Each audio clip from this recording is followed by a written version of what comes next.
Très bonjour, très chers frères et sœurs. Merci de me recevoir chez vous.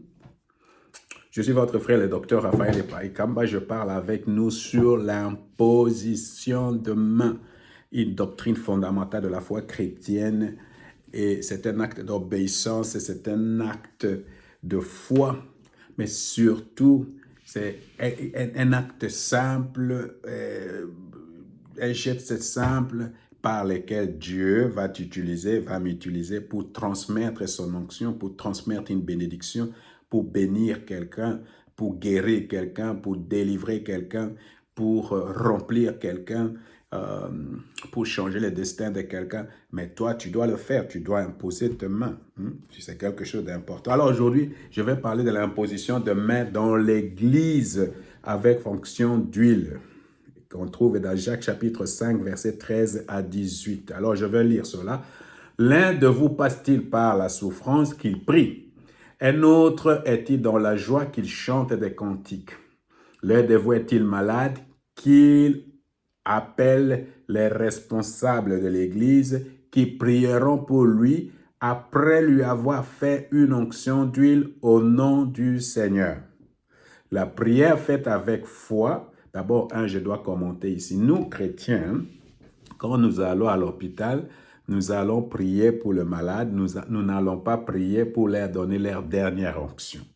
Alors, l'histoire de dernière onction, c'est diabolique, c'est pas biblique. Nous, on va pour oindre l'autre, la personne, c'est un chrétien, on va loin, on va prier pour que la personne soit guérie, pour que la personne recouvre la santé, et non pas pour que la personne meure. Alors, vous voyez ici, dans l'Église, la Bible dit si quelqu'un est malade qu'il prie, qu'il aille chercher les responsables de l'Église, les anciens ou les pasteurs ou les diacres, mais en général, le berger, le pasteur, le berger, je n'aime pas ce mot pasteur parce que les pasteurs, il y a beaucoup d'abus par les pasteurs, beaucoup d'abus. Alors, c'est pourquoi je préfère ces mots berger, parce que ces mots berger sous-entendent, il y a une relation entre le pasteur et ses brebis, une relation saine, une relation pure entre le pasteur et ses bergers. Les bergers connaissent ses brebis et ses brebis connaissent leurs bergers. Alors, c'est pour cette raison que j'ai dit au départ, il ne faut pas être une brebis sans berger. Il ne faut pas avoir des bergers en Afrique, des bergers partout. Il y a des gens, ça m'étonne, vraiment, les gens online ou les gens dans les églises. euh, Comment comment tu as une relation avec ces bergers-là online? Quand tu as des problèmes, il y a des églises partout, tu prends ton argent, tu envoies toujours là-bas. Quand tu es malade, est-ce que ces bergers-là, ils te cherchent pour prier pour toi? Tu vas aller là-bas pour chercher la prière chez lui? Alors, vous voyez l'une des raisons pourquoi beaucoup de chrétiens ne sont pas guéris. D'abord, la Bible dit appelle les responsables. Les gens n'appellent pas les responsables. Les gens vont directement à l'hôpital. Des deux, les gens n'ont aucune relation avec leurs bergers. Ils sont dans la rébellion. Et la rébellion, c'est le péché que Dieu n'aime pas le plus.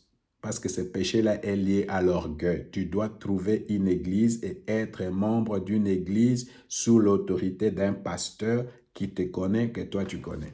Alors, c'est pour cette raison la Bible dit ici, quand tu es malade, tu vas aller chercher ces bergers-là parce que tu les connais. Et tu connais aussi sa vie et le berger connaît aussi ta vie. Alors là, dans ces cas-là, quand tu vas chercher le berger, ils vont venir t'imposer les mains, ils vont venir avec l'huile et t'imposer les mains. Alors l'huile aussi, c'est un point de contact. Les mains, c'est un point de contact. Donc il y a deux façons, tout au moins que moi je connais dans la Bible, pour prier pour les malades. Tu imposes les mains sans huile ou tu imposes les mains avec huile. Alors, généralement, quand tu vas évangéliser, tu n'as pas tout le temps de l'huile avec toi. Mais dans l'église, normalement, par exemple, dans mon église, j'ai de l'huile quelque part. Et je vais le faire. Si le Saint-Esprit me dit, prends l'huile, prie pour cette personne, je vais imposer mes mains avec l'huile. Alors, je ne vais pas prendre toute une bouteille d'huile, commencer à te mettre comme ça. Je vais prendre seulement un peu d'huile. Je mets dans mes mains et puis je t'impose les mains. Et c'est tout. Alors, la Bible dit, La prière faite avec foi. Cette prière, c'est une prière de foi. Une prière de foi, ce n'est pas une prière des années. Non, non, non, non. On prie pour la... C'est une prière de foi. Ça ne doit pas durer une éternité. Ça ne doit pas durer 20 minutes, 30 minutes, 40. C'est une prière de foi. Pourquoi une prière de foi? Cette prière faite avec foi obtiendra la guérison du malade et le Seigneur le relèvera. Qui va le relever? Ce n'est pas la personne qui prie, ce n'est pas le pasteur, c'est le Seigneur. Alors, moi, je ne peux pas manipuler le Seigneur. C'est le Seigneur qui le fait et il va le faire à son temps. Et de la façon dont il veut même à partie, c'est de prendre de l'huile et d'imposer mes mains sur la personne. Alors, la Bible dit, la prière faite avec foi obtiendra la guérison. La prière faite par foi obtiendra la guérison du malade et le Seigneur le relèvera. S'il a commis quelque péché, il lui sera pardonné. Alors regarde, parce que l'un des problèmes, beaucoup de maladies ont à voir avec les péchés cachés. C'est pourquoi quelquefois, avant qu'on commence à prier avec toi, tu vas aller chez ton pasteur et le pasteur va te poser des questions. Quelquefois, des questions que tu ne veux pas écouter. Mais comme c'est ton pasteur, tu vas avoir la confiance. Il va te poser pourquoi telle chose. C'est ce qu'on appelle... c'est une cure d'âme ou je ne sais pas. Donc, avant la prière, il y a un entretien, tu comprends? Pour confesser le péché, pour demander, il va te demander pardonne telle personne. Il va te dire, si tu ne pardonnes pas, ça va être une barrière. Il faut faire telle autre chose. C'est pourquoi tu dois avoir une bonne relation avec ton pasteur. C'est très important. Confessez vos péchés les uns aux autres et priez les uns pour les autres afin que vous soyez guéris. Car quand un juste prie, sa prière a une grande efficacité. Ta prière, quand tu vas prier pour les malades, avec imposition de main, quand tu vas prier pour les frères et sœurs avec imposition de main ou quelquefois avec de l'huile, cette prière-là a une grande efficacité. Elle ne va pas rentrer sans effet. La Bible dit, Élie était un homme tout à fait semblable à nous. Il a prié avec insistance pour qu'il ne pleuve pas. Et pendant 3 ans et demi, il ne tomba pas de pluie sur le sol. Puis il pria de nouveau et le ciel redonna la pluie et la terre reproduit ses récoltes. Alors vous voyez, frères, dans l'église, nous devons prier avec onction d'huile.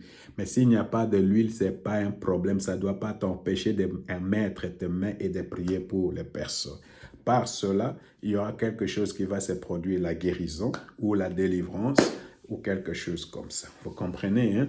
Donc, par l'imposition de mains avec huile dans l'église ou sans huile en dehors de l'église, ou la combination des deux, Dieu va exaucer ta prière et tu vas expérimenter quelque chose de très bien au travers de tes mains. Dieu va utiliser tes mains pour bénir une personne. Alors commence aujourd'hui, n'attends pas encore des années, tout ça, et commence aujourd'hui. Commence aujourd'hui. Je vais montrer à la fin comment on prie. Il ne faut pas aller casser les nez des gens, les coups des gens. Ça ne vaut pas la peine, c'est vraiment toucher. Toucher, ça veut dire toucher. Que le Seigneur vous bénisse.